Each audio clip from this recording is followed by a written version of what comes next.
एडियन news में आपका स्वागत। मैं शब्बीर खान। ये दिखाते हैं आज की इस खबर का। भिवंडी शहर पुलिस स्टेशन में शकील रजा के विरुद्ध एफआईआर दर्ज। इनकी बीवी जिसे 2024 में दिया था तलाक, उससे मारपीट के मामले में हुई एफआईआर। सुमैया मोमिन और इनके परिवार के वकील ने क्या जानकारी दी, आइए सुनते हैं। 11:30 बजे के आसपास शकील रजा जो इनको 2024 में डाइवोर्स दे चुके हैं, वो अचानक इनके घर पे आते हैं और इनको गाली गुत्तारी करते, वो अपना अटेम्प्ट करते हैं। वो हार जा बेटा तो चालू नहीं, एक कुत्ती को छोड़ूंगा नहीं मैं तो, नहीं एक कुत्ती को छोड़ूंगा नहीं मैं तो। डिवोर्स होने के बाद भी है ना, अब वो आते थे घर में, जिसको मेरे को बाप बोलने में शर्म आती है।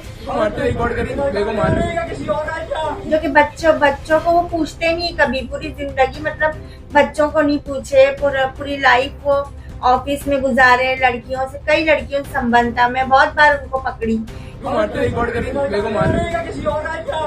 अगर ये मेरे बच्चों लोग का कुछ नहीं होगा ना, या मेरा कुछ नहीं हुआ, तो मैं बच्चों लोग को रोड पर लाकर जहर खा लूंगी, बच्चों लोग को भी खिला दूंगी। वकील साहब जानकारी दें कि आज यहाँ पे पत्रकार परिषद रखने का कारण क्या है? आज पत्रकार को बुलाने का कारण ये है कि अपने भिवंडी सिटी पुलिस स्टेशन में एक एफआईआर रजिस्टर्ड हुआ है, सीआर नंबर 946/2025, जो सुमैया मोमिन ने अपने एक्स हस्बैंड के ऊपर एफआईआर रजिस्टर्ड की। एक्स हस्बैंड का नाम है शकील इलियास मोमिन। वो एफआईआर रजिस्टर्ड हुआ है section 74, section 333, section 115/2, section 352, 351/3 and section 126/2। जो इसमें मेजर सेक्शन है वो सेक्सुअल असॉल्ट है और घर फोड़ी के आरोप लगे हुए हैं शकील रजा के ऊपर। ये शकील रजा की वाइफ है और ये शकील रजा के बच्चे हैं। और इसके अंदर जो एक्चुअल घटना घटी, वो घटना घटी है 8 अक्टूबर 2025 के दिन। उस दिन रात में 11:30 बजे के आसपास शकील रजा जो इनको 2024 में डाइवोर्स दे चुके हैं, वो अचानक इनके घर पे आते हैं और इनको गाली वो अपना अटेम्प्ट करते हैं। वो अटेम्प्ट करने के बाद में सेक्सुअल उनकी जो मॉडेस्टी है उसको आउटरीच करने की कोशिश करते हैं, और उसके बाद में इनको और इनकी बच्ची को कहीं मारने की कोशिश की गई। उसके बाद में उसके वीडियो भी वायरल है, आप लोग देखोगे तो उनकी बच्ची ने बीच बचाव के लिए वीडियो बनाया, और ये वीडियो आज उनके पूरे पब्लिक में गया भी है। ये कंडक्ट बताता है कि ये जो शकील रजा है, ये शकील रजा ने अपनी वाइफ का और अपनी बच्ची का बहुत गलत तरीके से इनका मिसयूज किया और समाज में उनको बदनाम करने की कोशिश की है। और ये वही शकील रजा है जिन्होंने ये पुलिस को मारने के इनके 2 आरोप भी है। 2 पुलिस ऑफिसर्स का जिनकी डेथ हो गई थी, उसके अंदर एक एफआईआर रजिस्टर्ड हुआ था हमारे यहाँ पे। उसके अंदर ये एक वन ऑफ द एक्यूज्ड है। और ये होने के बाद में फिर ये तो इंसिडेंट है, और ये होने के बाद में फिर भिवंडी सिटी पुलिस स्टेशन में एफआईआर रजिस्टर्ड हुआ। और एफआईआर रजिस्टर्ड होने के बाद में पुलिस ने उसको नोटिस दिया, शायद वो नोटिस पे भी आया नहीं। इसके लिए पुलिस ने अपना ड्यू प्रोसीजर फॉलो करके उसको अरेस्ट किया। अरेस्ट करने के बाद में आज उसको शाम में प्रोड्यूस किया। प्रोड्यूस करने के बाद में पहले तो उसको पुलिस कस्टडी मिलनी चाहिए या नहीं मिलनी चाहिए, इस बेसिस के ऊपर आर्ग्यूमेंट हुआ। वहाँ आर्ग्यूमेंट पे सरकारी वकील भी थे और शकील रजा के वकील साहब भी थे, उसके बाद में अपने इन्वेस्टिगेटिंग ऑफिसर भी थे, और हम खुद भी थे। इन्होंने मुझे वकालतनामा पे साइन करके दिया और मैं भी कोर्ट में प्रेजेंट हुआ। प्रेजेंट होने के बाद में आर्ग्यूमेंट ये बेसिस पे हुआ कि इनको पुलिस कस्टडी मिलनी चाहिए या नहीं मिलना चाहिए आगे। तो पुलिस ने सारा इन्वेस्टिगेशन का पेपर्स दिया कोर्ट के अंदर, हमने भी हमारा सबमिशन किया, आरोपी के वकील साहब ने भी सबमिशन किए। ये सबमिशन होने के बाद में कोर्ट ने आज उसको जुडिशियल कस्टडी में दिया, और कोर्ट में भेजने के बाद उनके वकील साहब ने आज बेल एप्लीकेशन फाइल किया। और बेल एप्लीकेशन फाइल करने के बाद में मंडे के दिन उसकी हियरिंग के लिए रखा गया है। और मंडे के दिन इंशाल्लाह हमारी भी तैयारी रहेगी कि उस बेल एप्लीकेशन को ज्यादा से ज्यादा मेहनत करके कोर्ट के सामने प्रॉपर फैक्ट्स बता के, सच बता के, वो बेल एप्लीकेशन को रिजेक्ट करने की कोशिश की जाए हम भी, कि जो इनको हक मिले वो हक यही बेसिस पे मिलेगा कि आज इनके वकील साहब का एक आर्ग्यूमेंट था कि भाई ये डाइवोर्स हुआ ही नहीं है और डाइवोर्स भी नहीं हुआ, ऐसा कोई रिटर्न प्रूफ नहीं है। तो हमारे पास ऐसे प्रॉपर ओरिजिनल रिटर्न प्रूफ है जिसमें शकील रजा ने इन प्रेजेंस ऑफ विटनेस इन्होंने अपनी वाइफ को डाइवोर्स दी। इवन बच्चे उनके आई विटनेस थे, और उसके साथ साथ में उन्होंने इतनी तकलीफ दिया, डाइवोर्स तो नहीं, डाइवोर्स के बाद में भी उन्होंने इतनी काफी तकलीफ दिया कि बच्चों को बीच में आके मारते थे, वाइफ को आके मारते थे, उनका गाला उनसे छीन लिया, उनका रेंट उनको खाते थे। 2 साल का बच्चा है, उस पर ध्यान नहीं देते थे वो। बाकी बीच बीच में कई चैट्स भी उनकी ऐसी आई है कि वो आके धमकी देते थे कि हम वो घर के अंदर दूसरी औरत को लाके रखेंगे, तुमको भगा देंगे, फिर अक्सर मारते पीटने की धमकी देते थे। बाकी कई शकील रजा एक ऐसा इंसान है कि जिसकी कई रिकॉर्डिंग भी साल 2 साल पहले वायरल भी है कि वो दूसरी लड़की से चैट करते थे। ये रिकॉर्डिंग उनकी खुद की वाइफ ने पकड़ा है। तो ये प्रॉपर हम जो प्रॉपर फैक्ट्स है ना वो मंडे के दिन कलेक्ट करके और उसके एंटीसीडेंट के ऊपर हमने जो फैक्ट्स है जो आज इसके ऊपर इतने सारे 18 से 20 केसेस पेंडिंग है वो सब केसेस के बारे में हम नॉलेज निकालेंगे और हम जज को ज्यादा से ज्यादा कन्विंस करने की कोशिश करेंगे कि ये फैक्ट्स है और ये ऐसा आरोपी है कि ये पहला इंसिडेंट नहीं है, कई बार इंसिडेंट हो चुका है। तो ये प्रॉपर हैबिचुअल ऑफेंडर है और इसको हम बेल रिजेक्ट कराने के लिए हम हमारा जज के सामने प्रेजेंट करेंगे परसों के दिन। जब इस्लामी मजहब के हिसाब से अगर शरीयत में अगर वो डिवोर्स दे देता तो वापस वो अपनी वाइफ के घर जा कैसे सकता है? वो असल में घर किसका है फिर वो? देखो घर इसमें ऐसा है, घर का डिस्प्यूट ऐसा है कि उसका ऐसा कहना है कि घर उसका है, बट वाइफ से मैंने इनकी ये मेरे क्लाइंट है मैंने इनसे पूछा कि घर क्या उसका है तो उन्होंने ऐसा कहा कि डाइवोर्स के टाइम पे उन्होंने हमको ओरली बोला और इनके पास रिकॉर्डिंग्स भी है। इन्होंने ऐसा कहा है कि घर उन्होंने बोला कि ये घर आज के बाद मेरा नहीं रहेगा, ये आज के बाद तुम लोग ही रहोगे, मगर फिर ये जबरदस्ती घर खाली कराने की कोशिश कर रहे हैं। जस्ट सिर्फ इनको घर से बेदखल करे और अपनी दूसरी वाइफ लाके इनको रखे। ऐसे में बच्चों को जो खौटी का जो आता है मामला क्या वो भी पूरा नहीं हो रहा है? कोई खौटी का मामला नहीं दे पा रहा है। इवन बच्चों की आज हालत इतनी खराब है कि वो पैसे भी नहीं है कि कुछ अपना घर चला सके। तो अभी वो सब भी हम सोचेंगे, हमारे क्लाइंट से इंस्ट्रक्शन लेंगे और अब ये केस होने के बाद में हम इनके खौटी के लिए भी कोर्ट से डिमांड करेंगे कि इनको कुछ ना कुछ तो इनके बेनिफिट मिल जाए कि एटलीस्ट अपना घर चला सके। मंडे को आप क्या करने जा रहे हैं? मंडे को हम अपने बेल एप्लीकेशन जो उन्होंने डाला है शकील रजा ने वो बेल एप्लीकेशन को रिजेक्ट कराने के लिए पूरे जो आपको हमने पहले बताया पूरे अटेम्प्ट करेंगे और जज को पूरा बताएंगे कि इसके जितने भी सबमिशन है वो सब बेसलेस सबमिशन है और हर जगह पे वो आके झूठ बोलता है। और ये तरीका हम इस चीज को लेके जज के सामने प्रॉपर फैक्ट्स प्रोड्यूस करने की कोशिश करेंगे। बुलाया गया क्या क्या वजह क्या है? मेरी अम्मी है और मैं बच्ची हूँ उनकी। मेरा नाम मोमिन रमशा नूरी है और मेरी अम्मी का नाम मोमिन सुमैया शकील है जो केस में शकील रजा की वाइफ है। और यहाँ पे बुलाया गया क्योंकि जो हमारे मेरे को तो बाप बोलने भी शर्म आती है, जो मेरे अब्बू है शकील रजा उन्होंने हमारे को मारा पीटा धमकी दी और तलाक होने के बाद भी घर में आते थे, गलत इल्ज़ामात लगाते थे और हमें निकालने की धमकियाँ देते थे।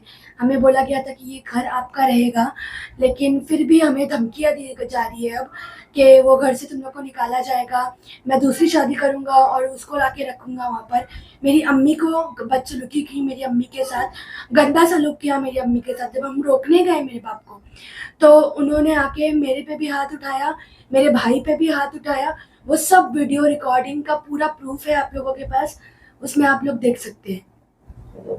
आपने पुलिस स्टेशन में कंप्लेंट किया था, उसके बाद कुछ आए थे घर में? वो डिवोर्स होने के बाद भी वो घर में आए और मेरे साथ बहुत ज्यादा ही गलत करने लगे। डिवोर्स होने के बाद भी है ना, अब्बू आते थे घर में, जिसको मेरे को बाप बोलने में शर्म आती है, वो आते थे घर में और है ना हम लोग मतलब रोकते थे। तो उस दिन जब 8 तारीख को झगड़ा हुआ तो हम लोग जाके FIR करवाए। उसके बाद जब उनको मालूम पड़ा कि हम लोग FIR करवाए हैं तो और बदला लेने के लिए उन्होंने घर में आए और अम्मी के साथ है ना गंदी हरकतें करने लग गए हम लोग के सामने में और मेरे भाई के सामने। तो हम लोग को नहीं सहा गया, हम लोग रोकने गए जब अब्बू को, जब हम लोग को मतलब रोकने गया कि ये सब क्या कर रहे हो यहाँ पे, मेरी माँ के साथ क्या कर रहे हो, तो मेरे को मारने के लिए आए फिर है ना और मेरे गिरेबान पे हाथ डालने के लिए आए। तो हम लोग ने वीडियो बनाया है, वो वीडियो आपको मिलेगा। फिर जब हम लोग बचाव के लिए मेरी अम्मी भागी, आजू बाजू वाले को पड़ोस को बुला के लेके आई मेरी अम्मी ने, तो मेरे को मारने की धमकियां देने लग गए कि मैं इसको छोड़ूंगा नहीं। उन लोग के सामने मेरे को मारने की धमकियां दिए कि मैं इसको छोड़ूंगा नहीं, मैं इसको मार के रहूंगा, मैं इसको कुछ ना कुछ करके जाऊंगा, आज मैं ऐसे नहीं जाऊंगा। मेरे को मारने की वो वीडियो में रिकॉर्ड है कि कैसे वो बोल रहे हैं कि इसको मैं मार के जाऊंगा, इसको मैं छोड़ूंगा नहीं, मैं इसको मार के ही रहूंगा ऐसे करके। फिर उसी बात पर वो अपने साथियों को बुलाए, साथियों को बुलाने के बाद वो बोले घर से अब भी निकल तू।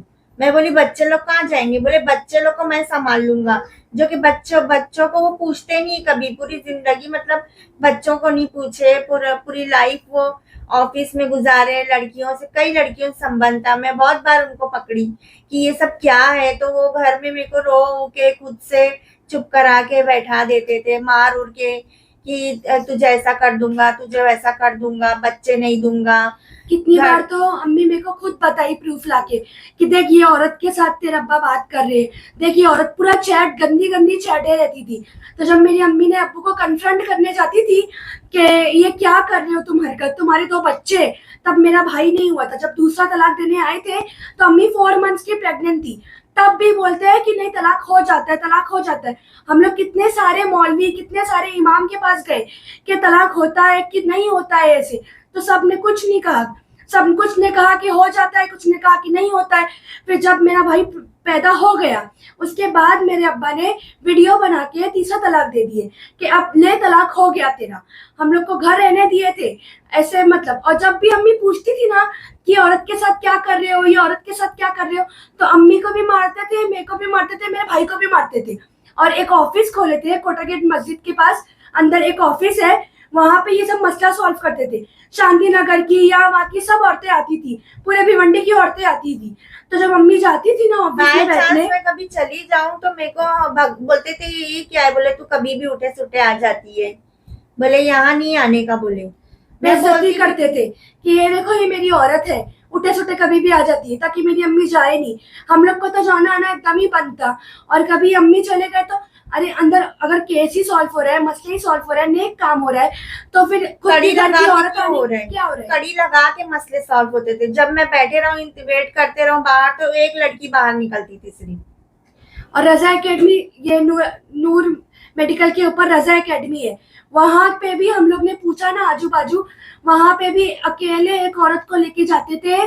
कोई भी जो भी मसला सॉल्व करवानी आती थी ना, आजू बाजू वाले गवाह दिए हम लोग को कि अकेले एक औरत जाती थी भाई के साथ अंदर, और घंटों तक के वो लोग अंदर रहते थे अकेले, उनके फैमिली नीचे खड़ी रहती थी, फिर लेके आते थे।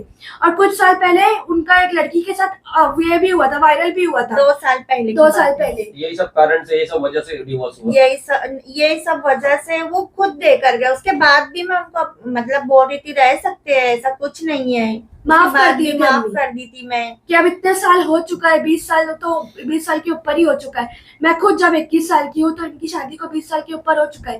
तो अम्मी ने कहा जब इतना साल गुजर ही गया है तो अब क्या ही एक लड़की के चक्कर में मतलब शादी खराब करना। पूरा समाज जानता है कि हम लोग की शादी हुई है। अब वो तो मतलब एक आम आदमी नहीं है, एक सोशल फिगर थे तभी। तो अम्मी ने कहा कि क्यों ही खराब करना शादी, तो अम्मी ने माफी दे के अपना ली थी।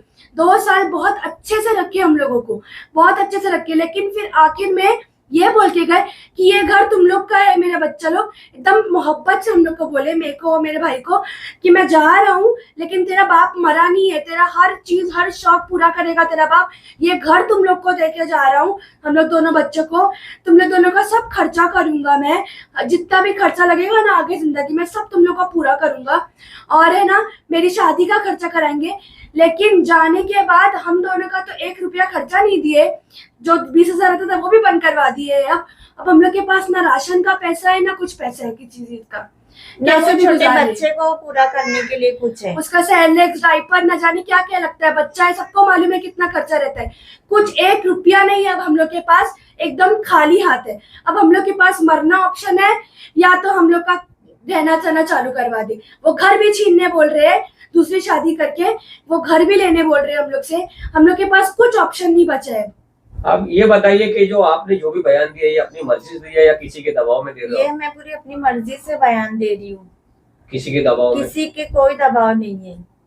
अगर ये मेरे बच्चों लोग का कुछ नहीं होगा ना, या मेरा कुछ नहीं हुआ, तो मैं बच्चों लोग को रोड पर लाकर जहर खा लूंगी, बच्चों लोग को भी खिला दूंगी।